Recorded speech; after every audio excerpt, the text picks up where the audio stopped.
Hello students, welcome back to our YouTube platform math study point. अपन पढ़ रहे हैं कक्षा 8 मैथमेटिक्स, उसमें कार्य पुस्तिका। आज लेने वाले हैं कार्य पुस्तिका का कार्यपत्रक 23। इसका माध्यम कैसा रहने वाला है? सरल। देखो, दक्षता की बात करें तो कोणों को पहचानने एवं मापने की समझ को विकसित कर पाना। इधर क्या दे रखे हैं? अपन को कोण दे रखे हैं और इनके नाम हैं। तो आपको मैं छोटा सा बात बता दूँ, एक क्या कि जो कोण 0 डिग्री से लेके 90 डिग्री के बीच में होता है, कितना होता है? 0 डिग्री से लेके 90 डिग्री के बीच में, तो उसको कहा जाता है न्यून कोण। क्या कहते हैं? न्यून कोण। याद रखना आपको। और जो 90 डिग्री का होता है उसको बोला जाता है क्या? समकोण। क्या बोला जाता है? समकोण। ठीक है। और जो 90 डिग्री से लेके 180 डिग्री तक का होता है उसको बोला जाता है अधिक कोण। क्या बोला जाता है? अधिक कोण। ये बातें आपको याद रखनी है। और जो 180 डिग्री का होता है उसको बोला जाता है सरल कोण। क्या बोला जाता है? सरल कोण। या फिर इसको आपको एक दूसरा नाम होता है इसका, कौन सा? ऋजु कोण भी बोला जाता है। क्या? ऋजु कोण। और 180 से लेके 360 डिग्री तक का जो कोण होता है उसको बोलते हैं प्रतिवर्ती कोण। प्रतिवर्ती कोण।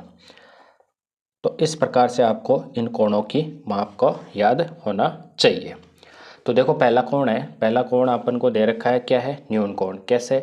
अपन इसको चांदे की सहायता से देखेंगे। तो चांदे की सहायता से यहाँ से चांदा लगाएंगे तो ये क्या है? 90 डिग्री यहाँ पे होता है, उससे क्या है? कम है। तो ये क्या कहलाएगा? न्यून कोण।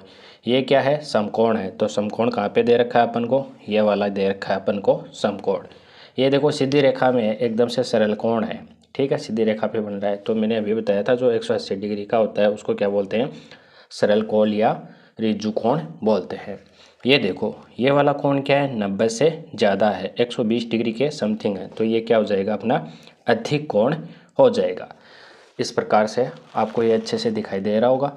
ये क्या हो गया? अपना न्यून कोण हो गया, ये समकोण हो गया, ये क्या हो गया? सरल कोण हो गया, और ये क्या हो गया? अधिक कोण हो गया। अब पढ़ते हैं अपन क्वेश्चन नंबर 2। देखो, क्वेश्चन नंबर 2 में क्या बोल रहा है? दी गई आकृति में न्यून कोण, समकोण, सरल कोण व अधिक कोण के क्रमांक नीचे दी गई सारणी में लिखिए। अपन को बताने हैं जो ये कोण है वो न्यून कोण है, समकोण है, अधिक कोण है या सरल है। तो जैसे एक है तो एक क्या है? न्यून कोण है, तो इसको एक में लिख दिया। दो क्या है? तो दो है एक अधिक कोण। कैसे?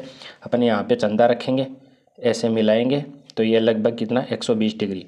तो अधिक कोण कहाँ पे है? ये। तो इसमें क्या लिख देंगे? दो लिख देंगे।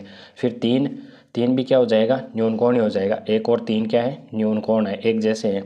फिर ये देखो, सीधी सरल रेखा पे है तो 180 डिग्री का एंगल बनेगा।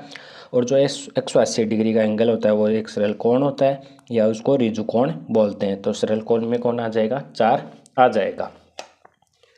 आगे बढ़ो। जो कोण 5, 6, 7, 8 है ये क्या है? समकोण है। इन पे देखो चंदा रखते हैं अपन। ये क्या है? 90 डिग्री का कोण है। ये भी क्या है? 90 डिग्री का कोण होता है।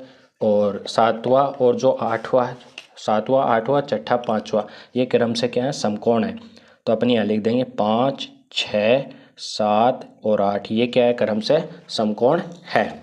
और आगे चलो, 12 और 13 भी क्या है? समकोण है। मैं डायरेक्ट लिख देता हूँ आपके लिए, 12 और 13 भी क्या है? समकोण है।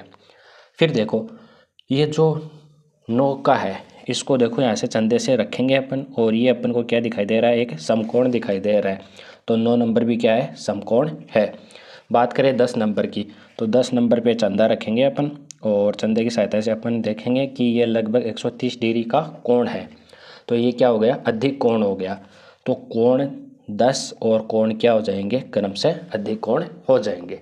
इस प्रकार से आपको इसमें लिखना था। अब देखो क्वेश्चन नंबर 3। ये बोल रहा है कि चांदे की सहायता से दिए गए कोणों की माप करके लिखिए। तो अपन यहाँ पे चंदा रखते हैं, और चंदा रखने पे अपन देखते हैं ये कोण आता है 120 डिग्री। तो अपन यहाँ लिखेंगे 120 डिग्री का कोण है, और 120 डिग्री का कोण है तो 90 और 180 के बीच में है। तो इसको कोष्टक में लिख देंगे। ये कौन सा कोण है? अधिक कोण है। अधिक कोण। ठीक है। दूसरा, इसमें चंदा रखते हैं, और चंदा रखने के बाद में अपन को पता चलता है ये लगभग 60 डिग्री के पास है। तो 60 डिग्री, 60 डिग्री क्या हो जाएगा? अपना न्यून कोण हो जाएगा। न्यून कोण हो गया। तो इस प्रकार अपन ने कार्यपत्रक 23 कंप्लीट पढ़ लिया है, आपको अच्छे से समझ में आ गया होगा। पढ़ते हैं नेक्स्ट वाले वीडियो में नेक्स्ट वाला कार्यपत्रक। तब तक आपको बहुत बहुत धन्यवाद। और जिस स्टूडेंट ने चैनल को सब्सक्राइब नहीं किया है वो सब्सक्राइब कर ले।